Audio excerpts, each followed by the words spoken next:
Hello, and welcome to episode 8 of Service to Savings. I'm here again with Greg Young. And today we've got three questions from listeners that we wanted to go over. The first one being they're about 6 months out from retirement and feel like they haven't done what they need to do. Where do they start? So, Greg, do you have some initial thoughts on this one? Honestly, I think they're doing pretty great. Like thinking about it, I mean, it'd be cool if they were thinking a year out, but as much as like that's an ideal approach, I think it's unrealistic. I think most of us are thinking about taps at like 6 months out or even less. So 6 months out is actually a very workable runway, in my opinion, which is awesome. And, what would I do or where would I start at 6 months out? For me, I would summarize it into like the big three. Joe, I would say, mapping out my income, my healthcare, and where I'm gonna live, right? Like it's the Yeah. Maslow's hierarchy of needs. Let me just survive first. Let's make sure survival is good. And then I'm gonna start to optimize and build off of that. Where would you start? And so totally agree with that. I guess my first phone call would be to my transition assistance professional. Each service kind of calls them a different name because they're going to kind of high priority get you into a TAP class. You said retirement, so I'm going to assume you're senior enough to get into an executive TAP session, which is where you really want to be if you're retiring because they're going to focus more on the retirement benefits, where a traditional TAP class is going to focus more on separation. I spent so much time on my LinkedIn profile on my traditional TAPSPAT class Yes. and less Uh, on retirement. right. And so as you do that, right, you're going to go in, you're going to start doing that. So some things that I would do to kind of maximize my benefits as I was getting out. If you haven't been going to the doctor for everything that's lingering, now's the time. Ideally, what you want to do is you want to make sure everything's documented in your medical record that's wrong with you, and then try and get treatment for everything to see if they can fix you, right? And if they can, that's great because we would like to be as healthy as we can. If they can't, you want to document that the you got the treatment and that it didn't work. The example I commonly use is flat feet, right? They're going to probably send you to a podiatrist. They're probably going to give you orthotic inserts, and then you're going to see if those orthotic inserts help your symptoms. If they don't, or you still have them, you want that documented. If they do, that's great because now you're able to function like people who weren't forced to run in combat boots and dress shoes everywhere for years, right?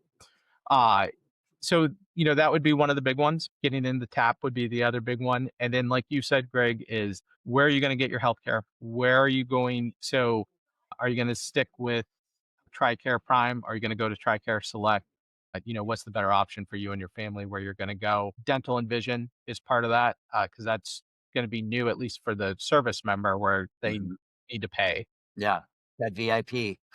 Yes. And then you're going to really, or your spouse, if they have a good program, right? You want to get on their program when it's time.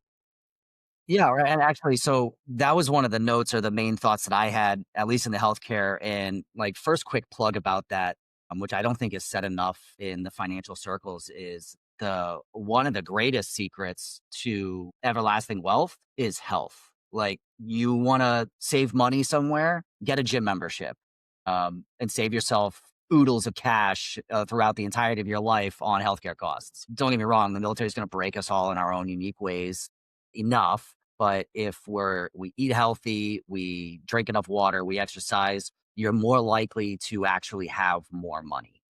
But with that being said, as you make these transitions, you are thinking about TRICARE Prime. You are comparing that to select decisions, and they really matter. But also, it depends on, are you actually getting out of retirement, or are you being medically retired, or are you just, and I've done 8 and I'm out of here. It goes back to what kind of taps are we going to, things like that. Those decisions are going to be really important into the decisions that you make, like post retirement, what kind of benefits you need to negotiate at your next employer if that's the journey you're going to take. So then the next thing I do is get a copy of the DoD transition checklist. And then there's another one that is produced on LinkedIn. Right now, off the top of my head, I'm not remembering who produces it, but I'll put a link to it in the show notes. Get both of those, take a look at them, and start working through those checklists. Honestly, retirement is going to become a full time job for you, or at least as much time as you can possibly put towards it. And the other thing I like to tell everyone is no one cares about your retirement as much as you do. If you don't put the time towards it, they are happy to throw you a party on your last day, tell you to switch your ID over to retired. and good luck. And so you need to take the time to make sure your retirement happens and happens in a way that's conducive to you succeeding on the other side of it. Yeah, absolutely. I mean, and it's daunting. Sometimes it's overwhelming, but like just stick with it as much time as you can, or at least map out like 30 minutes to an hour each night to think about some of these things. Going back to like where do you start? So I said income, healthcare, and where you're gonna live. Like income clarity, and this is I don't know, this is like taboo. Like I don't always enforce or evangelize that you have to have a budget. But it is very important to know what you need and whether that's like, well, how much does housing cost now that it's not, now that I won't have BAH? Understanding at least a baseline of what you need for your minimum dignity floor or your like the basic commuting and groceries and rent or mortgage. Have a sense of that in retirement. That way you can back into any income gaps for new jobs, or is your pension going to cover it, or how much you're going to have to withdraw from your TSP. You don't have to answer all those questions on day one at 6 months out, but it'll at least give you a frame of reference for where do I need to pay the most attention over those next 6 months? What do I need to listen to? Like throughout our entire lives, we're trained to hear our name. So like you might not be able to pick up individual conversations in a crowded concert, but when somebody screams your name, somehow you still pick it up. So by identifying these gaps, you know what? I'm actually not sure how much I eat, or what do I do with this TSP? Identifying that's well, I need to identify this income. I need to think about the TSP. You're training yourself to now cue in to when those resources are presented to you, as opposed to sitting down at some presentation and getting the fire hose treatment of everything that could possibly be at your disposal. It'll just allow you to be more tactical if you take a moment to be strategic. Which I mean, I guess the short form of what I'm trying to say is don't try to solve everything at once. Feeling behind often comes from trying to optimize 10 things simultaneously. Right. And there is a lot to it. And you're going to need those full 6 months.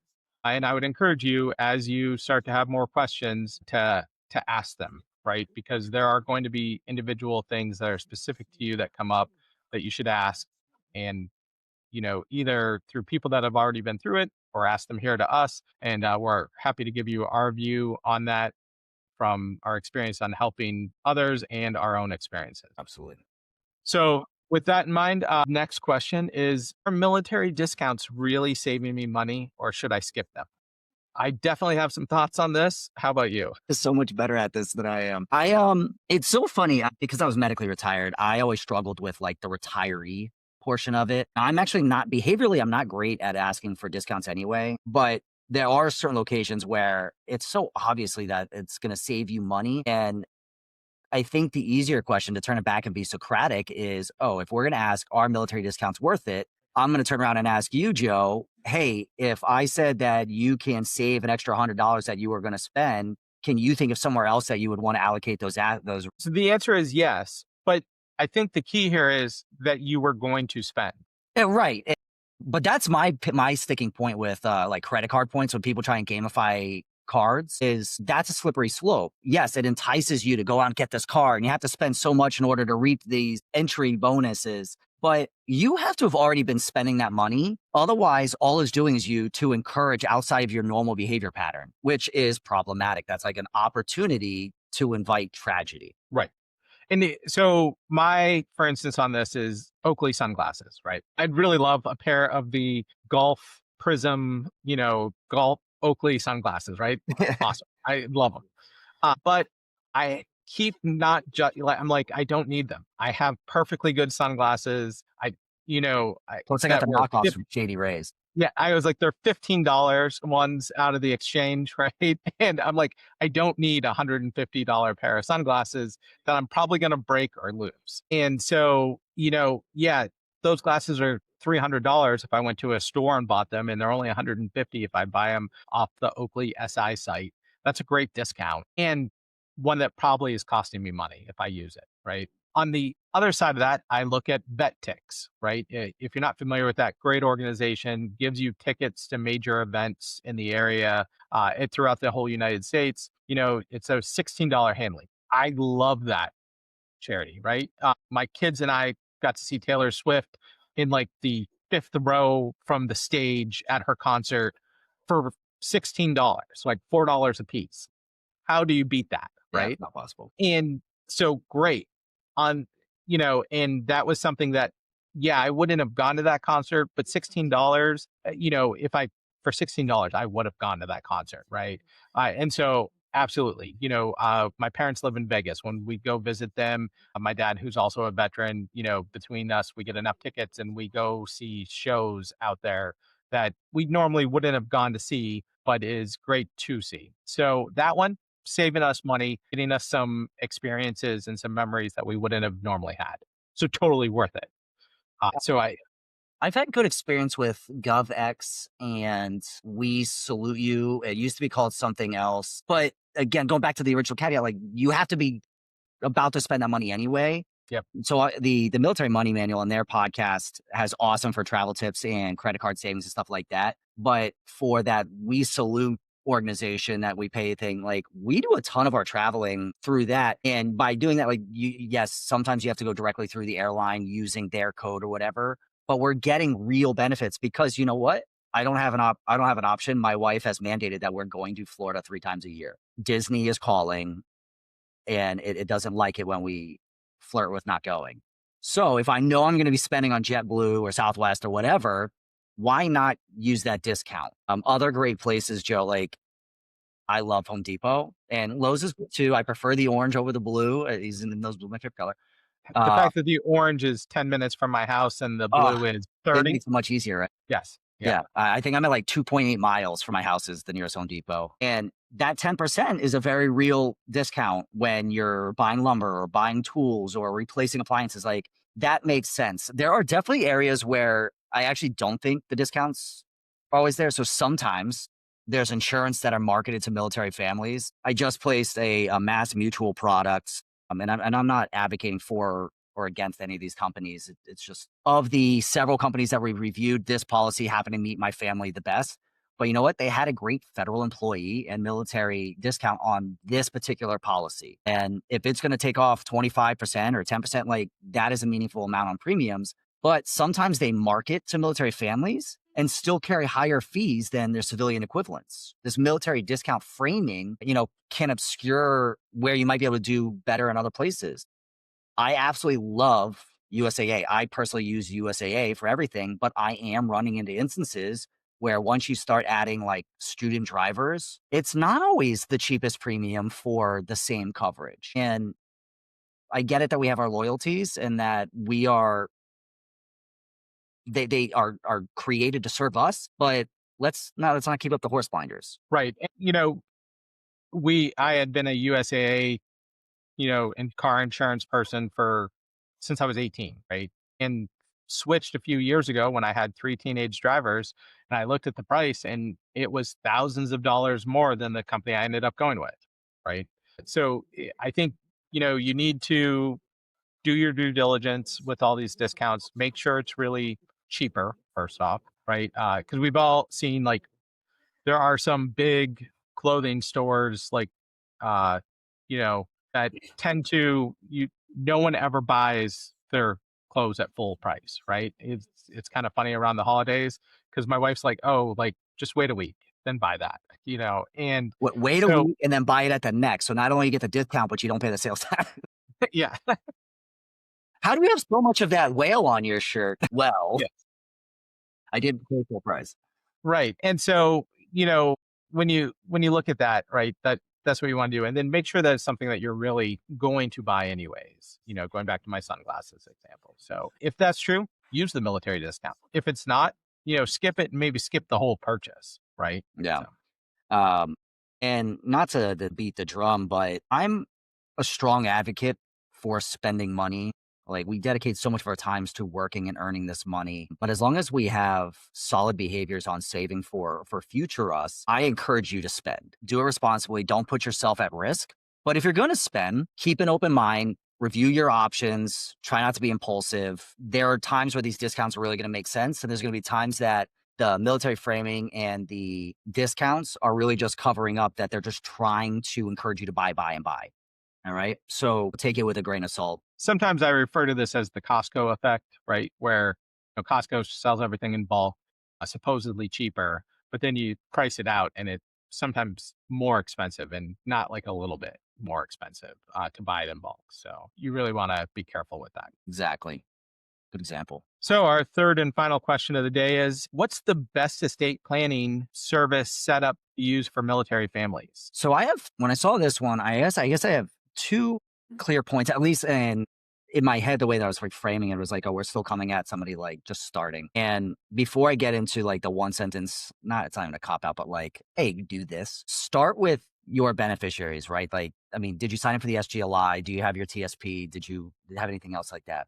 The easiest estate planning that you can do happens at account opening for accounts that you already have. Set your beneficiaries. Who do you want to receive? If you're married, it's probably your spouse first. If you have young children, that's when it adds a little bit of complexity because I have a 10 and a 12-year-old. And I always joke around like if they inherited everything that I've saved and worked for right now, they are I am so proud of them and how mature they are, but they don't need that much wealth. Like, and it wouldn't do them any good. And as much as I trust the guardians I've named for them, it's a control thing. Like Yep. that's where you're gonna want to talk to somebody more. But like if you don't have those kids or your kids are adults or a little bit more mature, what I want to say is the easiest thing you do is just make sure you have beneficiaries for your accounts. But then the next thing is, well, it is so easy, especially while you're still in, go to base legal and get a starter estate plan. Get your will, powers of attorney as appropriate, your HIP authorization forms, right? Yeah. They can do that to you for free. And I'm telling you right now, there are some great online solutions that a lot of us practitioners are starting to use for very simple, specific cases, but more robust estate plans that have trust and guardianships and nuance range from 3 to 5 to several $1,000s. Go to Base Legal, get started for free. Right. And, the way I usually look at base legal is now some base legals will do trust, some won't. Uh-huh. Uh, if you are lucky enough to be near one that'll do simple trust, usually they only do simple trust, which means if you're trying to disinherit someone, if you're trying to set up something special for kids or something, or special needs type trust, usually you have to go on the outside. But if it's just a simple trust, usually the base legal will do it for you.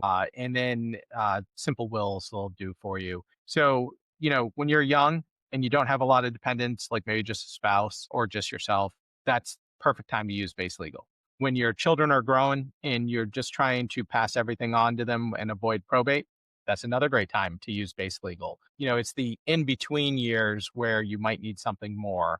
And so one of those online services, there's actually, if you go to USAA, if you are a USAA member, you can go to their site and get a 20% discount on it, which interestingly enough is better than they give like a 10% discount the last time I checked to practitioners Mm. who are referring someone to them. So you actually get a better one through USAA than you do through me For one of us. if you went directly through me. Joe, one thing that I was just thinking of, I was just thinking like, oh, hey, these are two great examples of simple scenarios where base legal is perfect. A good example that I can think of that I see across military families all the time where, you know what, this is what complexity might look like is properties in multiple states. Tell me that doesn't happen in the military or spouses that aren't from the US, Yes. right? So just simple beneficiary arrangements and your simple trust documents, that's a great start, but you're kind of pushing it. And by kind of, I mean, you're pushing it in those two circumstances. And there's a lot of those. So if in doubt, obviously you can ask for help, ask legal if they have opinions as well. They're going to be a little bit more limited in the advice that they can give, but that's one of those times where you might be thinking outside base legal. Right. And then, the last thing that I'll mention here is when to update. So basically, it's anytime there's a major life event, meaning you buy new property somewhere, you sell old property somewhere. You get a new dependent, you no longer have a dependent, right? You fall in love, you fall into hate. Yes, those are times to look at this and update. And remember, it's not just the will or the trust that you need to update, it's the beneficiaries on the life insurance and the bank accounts and all that stuff. Because, what is always the worst stories you hear is someone fell in love, fell into hate, fell in love with someone different, and forgot to update that there's a new person to get the money, and the money still goes to the old person. And it's not quite estate planning, but you have to stay on top of your deers too. Um, as dependents grow. And just over the years, thinking about updating beneficiaries just made me think about it. Like, my 10-year-old somehow fell off our deers briefly a few years back, like just a clerical error. And I'm like, no, she absolutely still has health care. Like, heartbreaks. I had a random person fall onto my deers. Oh, Now how my last fortunate name of is them. Brown. So, Brown and you young, know, there's a few of us. yes, but and that was actually work to get them taken off. So, and the other time for that is when your children begin attending college, if they are Mhm. going to attend college, that's another time that you're going to have to go update deers and everything to make sure that they stay on your health insurance for while they're attending. So, any other thoughts on estate planning before we wrap it up? I guess high level education, just real quick. When we say will and powers of attorney and HIPAA authorization forms and like what those basic documents are, these are our articulation of who we want to control what and what we would like to happen when we're not able to voice these ourselves. And we've mentioned trust a couple times, and trusts are very complicated. There's several different types, and it's not just like simple versus complex trusts. There's irrevocable and revocable, and an irrevocable trust could be simple, but it could be complex. And then there's trusts that do different things. So it gets jargony very fast. What you really need to know as you approach that conversation, though, is a trust is a way that you exert control. So a beneficiary, it just passes over to them.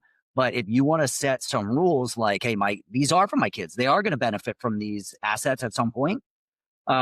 If I want to say you don't get it all at once, you're going to get it in 3 tiers at certain ages or life milestones, a trust is great for that. But one of the areas that we start is, do I need to exert control? And the other one is, do I actually have an estate problem? So federally right now, unless you're extremely fortunate, you probably don't have an estate tax problem. So estate tax is the money that in your estate, in what your estate is actually just you after you're not here anymore, is the easiest way to explain it. They're going to do this calculation and it has to exceed a massive millions and millions of dollar number. And then they're going to tax it. Well, luckily it's really high. So most people aren't dealing with that issue. Where it gets different is at the state level. Most of my clients and most people, as they approach retirement, just by trying to hit like our target milestones of you should have this much so you can retire, are going to put you into contention for the tax state. That's when you start thinking about trust. So estate tax and control. Obviously, privacy is another bonus prize because probate is technically public records. I know Joe on the weekend likes to go scrolling through those public records to find people's probates information. But if you're interested in privacy, avoiding probate is a great way to do so. Yes. That's all I had on that one. Yes. So with that, we'll wrap up this episode. Subscribe for exclusive content and updates designed for military life. Building lasting wealth with strategies from the Military Financial Advisors Association is a great way to ensure your financial security and your families. As your career progresses and success brings complexity to your finances, whether through the retirement system, PCS changes, or bonuses, work with an MFAA advisor to navigate that complexity. Visit militaryfinancialadvisors.org to get started. Thanks for listening, and we'll see you next episode. The information provided on Service to Savings, the Military Financial Advisors Association's podcast, is for general, informational, and educational purposes only. Nothing contained in this podcast should be construed as financial, investment, legal, or tax advice, nor is it intended to be an endorsement or recommendation of any specific product, service, or investment strategy. Always consult with a certified financial planning professional, preferably an MFAA member, before making any financial decisions, as your personal circumstances, including military benefits, TSP contributions, deployment-related finances, or retirement planning may require tailored advice.